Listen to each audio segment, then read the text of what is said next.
Hello student, welcome to our channel Hindu official. आज मैं आप लोगों को धार्मिक आंदोलन में जैन धर्म और बौद्ध धर्म के बारे में बताऊंगी। तो जो पहला हमारा टॉपिक है वो है हमारा जैन धर्म। जैन धर्म मैं आपको वही टर्म्स क्लियर करूंगी जो कि पेपर वगैरह में आते हैं, वो ज़्यादा टर्म्स बताऊंगी। जैसे जैन परंपरा के अनुसार टोटल मिला के अभी तक का जितने तीर्थकर हुए हैं वो कितने तीर्थकर हुए हैं? हमारे 24 तीर्थकर हुए हैं, जिसमें से जो सबसे पहले तीर्थकर माने जाते हैं वो कौन है? ऋषभदेव। ऋषभदेव को पहला तीर्थकर माना जाता है। तो पहले तीर्थकर कौन है? ऋषभदेव। ऋषभदेव। और जो 24वें तीर्थकर हैं वो है हमारे महावीर स्वामी। 24वें तीर्थकर कौन है? महावीर स्वामी। महावीर स्वामी। अभी तक टोटल कितने तीर्थकर माने गए? 24। 24 में से पहले है ऋषभदेव और 24वें हैं महावीर स्वामी। तो और जो इसमें आगे के टर्म्स हैं वो है जो ये महावीर स्वामी हैं, इनका जो जन्म हुआ था, ये क्वेश्चन आता है कि किस गोत्र में हुआ था। तो ये क्षत्रिय गोत्र के थे। और किस गोत्र के थे महावीर स्वामी? हमारे जांत्रिक गोत्र से संबंधित थे। किस गोत्र के थे? जांत्रिक गोत्र के। अगला है महावीर स्वामी की जो माता है, इनकी माता का नाम क्या है? अनोजिया है।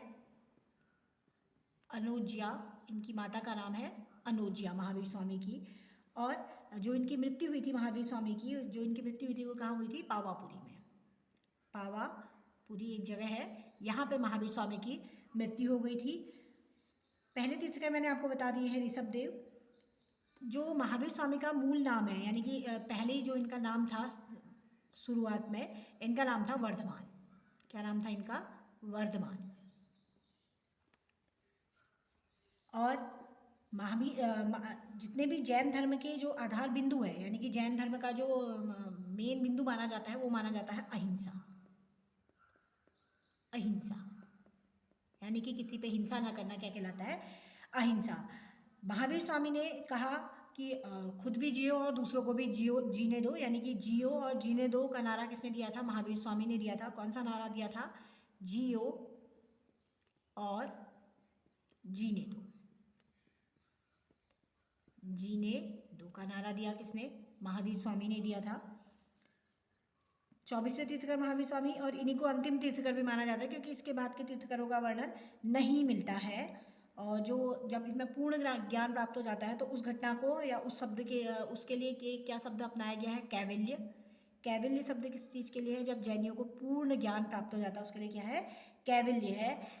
महावीर स्वामी का जन्म तो जात्रिक गोत्र में हुआ था, लेकिन इनका जन्म हुआ कहाँ था? इनका जन्म हुआ था कुंडग्राम में। कहाँ हुआ था? कुंडग्राम, एक जगह है कुंडग्राम, यहाँ पे महावीर स्वामी का जन्म हुआ था। उसके बाद इसमें आ जाते हैं जैन धर्म में। जैन धर्म में बहुत कुछ नहीं है, लेकिन थोड़ा बहुत आता है पेपरों में। ऐसे ही महावीर स्वामी के जो प्रथम शिष्य थे, कौन थे? जमाली थी। जमाली इनके क्या थे? प्रथम शिष्य माने जाते हैं। उसके बाद है आपका, इन्होंने कुछ सभाएं भी की थी। जैसे जो पहली महासभा थी वो उसका आयोजन हुआ था पाटलिपुत्र में। पाटलिपुत्र में हुआ था पहली महासभा का आयोजन। और ऐसे जो दूसरी महासभा थी उसका आयोजन हुआ था वल्लभी में हुआ था। वल्लभी कहे या वल्लभी कहे, यहाँ पर इनका आयोजन हुआ था। फिर इनके दो संप्रदाय हैं, एक श्वेतांबर है और दिगंबर है। तो श्वेतांबर और दिगंबर जो दो संप्रदाय हैं वो किस समय बांटे गए? चंद्रगुप्त मौर्य के समय में ये दोनों संप्रदाय में इनको बांटा गया था। किसके समय में? चंद्रगुप्त मौर्य के समय में दो संप्रदाय में बांटा गया था, श्वेतांबर और दिगंबर संप्रदाय में बांटा गया था। और महावीर, फिर है महावीर की जैसे जब महावीर, वैसे तो 24वें तीर्थकर महावीर को माना जाता है, लेकिन जब महावीर की मृत्यु हो गई थी तो उस समय एक नए अध्यक्ष बनाए गए थे। जो अध्यक्ष बनाए गए थे उनका नाम था सुधर्मन, लेकिन इनके कार्यों का कोई वर्णन नहीं है। तो सुधर्मन थे इनके नए अध्यक्ष। तो अगर जैन धर्म में एक सूत्र रचा गया जिस सूत्र का नाम है कल्पसूत्र। कल्पसूत्र। और जो ये कल्पसूत्र है इसकी रचना किसने की थी? भद्रबाहु ने की थी। भद्रबाहु ने इसकी रचना की थी। कल्पसूत्र की रचना की थी किन्होंने की थी? भद्रबाहु ने। ये भी जैन धर्म से ही है आपका। ऐसे ही 16 महाजनपदों का भी उल्लेख मिलता है जैन धर्म रचनाओं में। उसमें से एक जो सूत्र है वो है आपका भगवती सूत्र। इसका वर्णन भी किस में मिलता है हमको, जैन बृहस्पति सूक्त, इसका वर्णन भी हमको कहाँ मिलता है, जैन धर्म में ही मिलता है। फिर है आपके कुछ जैनों के कुछ शिल्पकार के मतलब शिल्प जो मिला, शिल्प कार्य वगैरह मिला था, वो जैनियों का कहाँ कहाँ मिला था, जैसे उड़ीसा का बाघ गुफा है, यहाँ मिला है, राजस्थान का दिलवाड़ा मंदिर है, या फिर और जोधपुर के पास एक रणकुपर यानी कि चौमुख देवता का मंदिर है, ये है मिला है। श्रणवेला गांव है कर्नाटक में, ये सब के सब क्या है, इनके शिल्पकार के उदाहरण हैं जैन धर्म के अनुसार। तो जैन धर्म में इतना ही पूछा जाता है, इससे ज़्यादा जैन धर्म में कुछ है नहीं। उसके बाद जो आ जाता है आपका बौद्ध धर्म। बौद्ध धर्म के बारे में भी मैं आपको थोड़ा बता देती हूँ। बौद्ध धर्म और जैन धर्म में बहुत ज़्यादा समानता पाई भी जाती है, लेकिन कुछ असमानता भी है और कुछ कंफ्यूज करने वाले क्वेश्चन भी है। जैसे कंफ्यूजन वाले क्वेश्चन मिलते हैं, जैसे आता है कि जो अगर हम कुल की बात करें, जैसे महावीर स्वामी का जो जन्म हुआ था वो किस कुल में हुआ था, कहा था मैंने आपसे, जांत्रिक गोत्र में हुआ था। ऐसे ही अगर बुद्ध की बात करें तो जो बुद्ध का जन्म हुआ वो किस गोत्र में हुआ, आपका शाक्य गोत्र में हुआ। तो ये थोड़े क्वेश्चन क्या करते हैं, आपको कंफ्यूज करते हैं पेपरों में। तो शाक्य गोत्र में तो हुआ बुद्ध का जन्म, और जांत्रिक गोत्र में हुआ महावीर स्वामी का जन्म। ऐसे ही अगर मृत्यु की बात करें तो महावीर स्वामी की जो मृत्यु हुई थी वो कहाँ पे हुई है, पावापुरी में हुई है। लेकिन जो गौतम बुद्ध की मृत्यु होती है वो कहाँ होती है, कुशीनगर में होती है। कहाँ होती है, कुशीनगर में। कुशीनगर कहें या कुशीनारा कहें, एक ही जगह है कुशीनारा, यहाँ पे गौतम बुद्ध की मृत्यु होती है। और जितनी भी जातक कथाएं होती है वो सारी की सारी किसमें होती है, बौद्ध धर्म में होती हैं। ऐसे त्रिपटक है, त्रिपटक जो है वो बौद्धों से संबंधित है।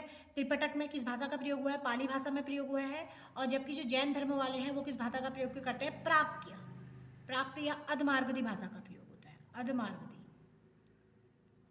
और बुद्ध में कौन सी भाषा का प्रयोग होता है, पाली भाषा का प्रयोग होता है।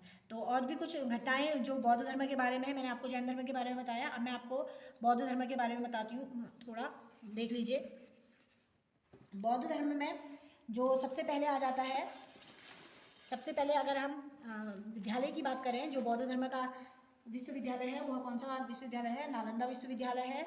और मैंने अभी आपको बताया था बौद्ध धर्म में किस कुल में हुआ था, शाक्य कुल में इनका जन्म हुआ था बौद्ध धर्म का। प्राचीनतम विश्वविद्यालय कौन सा है, नालंदा।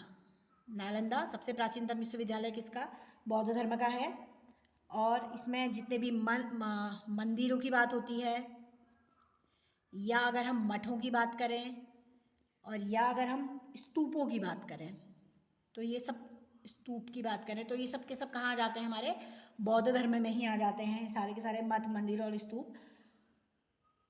बौद्ध धर्म ने और जैन धर्म ने जिन्होंने जितने भी उपदेश दिए वो किसके शासनकाल में दिए थे, बिंबिसार के शासनकाल में बौद्ध और जैन दोनों ने ही अपने उपदेश दिए थे। किसके शासनकाल में, बिंबिसार के शासनकाल में दिए थे।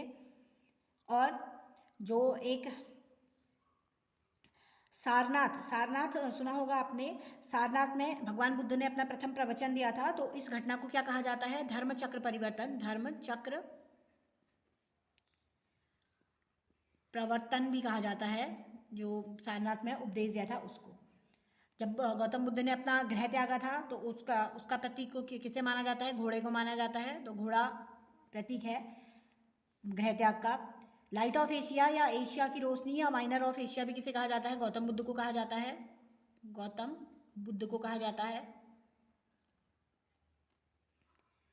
फिर उसके बाद आ जाता है बुद्ध के बारे में और कुछ घटनाएं, वो देख लेते हैं।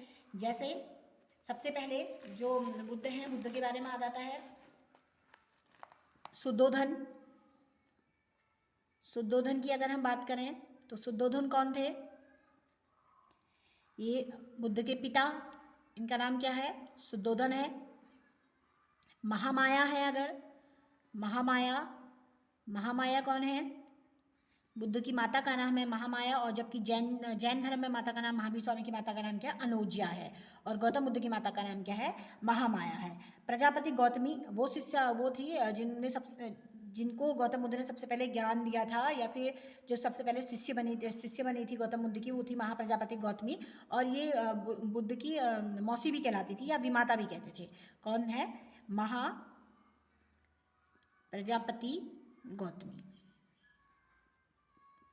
गौतमी, ये इनकी मौसी भी है और विमाता भी है और प्रथम शिष्या भी है। और यशोधरा जो यशोधरा है वो इनकी पत्नी का नाम है गौतम बुद्ध की। चन्ना, चन्ना ये बुद्ध के सारथी का नाम है चन्ना। और कंठक है, कंठक, कंठक की बात करें तो ये जो बुद्ध का प्रिय घोड़ा था उनका नाम क्या था? कंठक। अगला है आलर का, बुद्ध में आगे आते हैं हम। आलार कलाम, आलार कलाम क्या कौन है? ये पहले बुद्ध के जो शिष्य हैं जिनको उन्होंने मतलब गौतम बुद्ध को जिनने अपना गुरु माना था वो है, यानी कि आलार कलाम उनके शिष्य है। निरंजना, निरंजना नदी का नाम है जिसके तट पर गौतम बुद्ध को ज्ञान प्राप्त हुआ था। फिर आ जाता है नाम किनका? आनंद, आनंद व उपाली का। आनंद और उपाली कौन है? ये भी बुद्ध के शिष्य है। आलम भी बुद्ध के शिष्य है, आनंद और उपाली भी बुद्ध के शिष्य है। एक शिष्या है बुद्ध की, उनका नाम है आम्रपाली, आम्रपाली। ये कौन है? ये बुद्ध की शिष्या है। सुजाता जो है, सुजाता ये जिस समय भगवान बुद्ध कठिन तपस्या कर रहे थे उस समय उनको भोजन कराने वाली प्रथम महिला या प्रथम कन्या की बात करें तो वो कौन है? सुजाता है। और उसके बाद आ जाता है चुंद। चुंद वो व्यक्ति था जिसका भोजन करने के बाद भगवान बुद्ध की मृत्यु हो गई थी।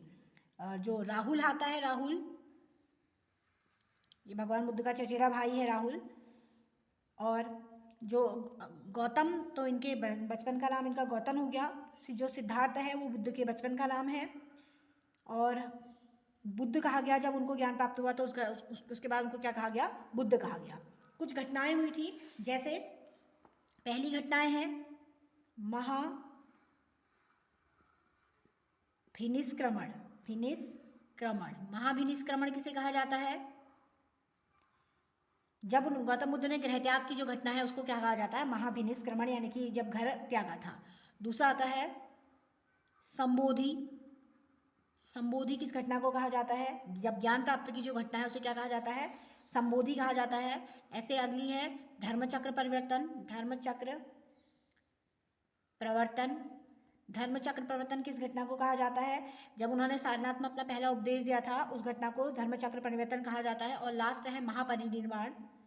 महापरिनिर्वाण, और महापरिनिर्वाण किसे कहा जाता है? जो गौतम बुद्ध को मृत्यु हुई थी तो उसे क्या कहा जाता है? महापरिनिर्वाण कहते। 4 आर्य सत्य हैं जिनको देखकर उनका गौतम बुद्ध का मन बदला था। वो 4 आर्य सत्य कौन कौन से हैं? एक तो है बूढ़ा व्यक्ति,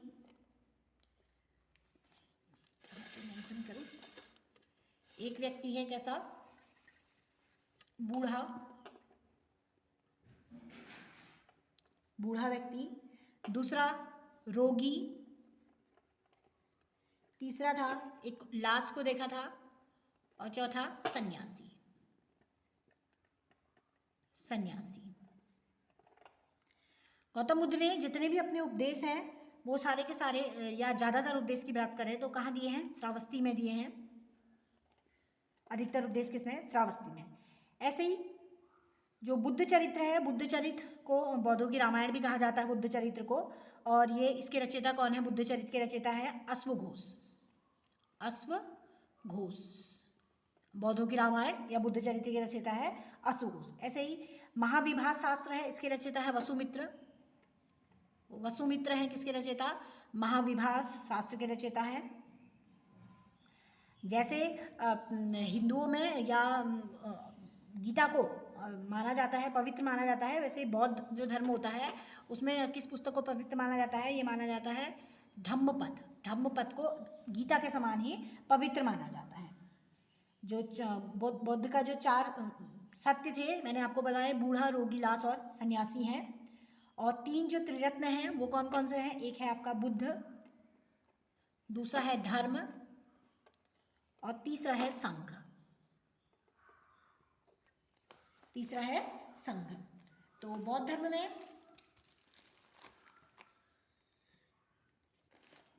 थोड़ा सा कन्फ्यूजन हो गया है यहाँ पे। जो आलर का कलाम है ये गौतम बुद्ध के शिष्य नहीं है, ये इनके गुरु हैं। थोड़ा सा यहाँ पे सही कर लीजिएगा।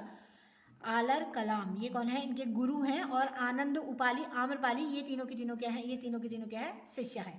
तो थोड़ा सा मिस्टेक हो गई थी, इसको सही कर लीजिएगा आप लोग। गौतम जैन धर्म और बौद्ध धर्म के बारे में बस इतना ही पूछा जाता है, ज़्यादा कुछ है नहीं इसमें। जैसे इसकी कुछ कुछ संगीतियाँ भी थी बौद्ध धर्म और जैन धर्म की, वो किस किस के शासनकाल में हुई वो देख लीजिए। जैसे प्रथम बौद्ध संगीति हुई थी, जो पहली वाली बौद्ध संगीति, वो किस में हुई थी, महाकश्यप के शासनकाल में हुई थी। ऐसे जो दूसरी हुई थी वो हुई थी आपकी सबकामी के, और तीसरी हुई थी मोगलीपुत्र तिष्य के शासनकाल में, और चौथी हुई थी वसुमित्र के शासनकाल में।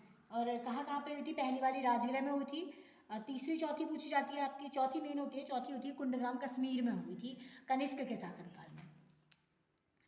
और तो कुछ है नहीं जैन धर्म और बौद्ध धर्म के बारे में। अगर ये वीडियो आपको पसंद आई तो लाइक करें, शेयर करें, सब्सक्राइब करें, और अगर कुछ और टॉपिक पे मिलते हैं तो मैं आपको ज़रूर बताऊंगी। वीडियो देखने के लिए थैंक यू।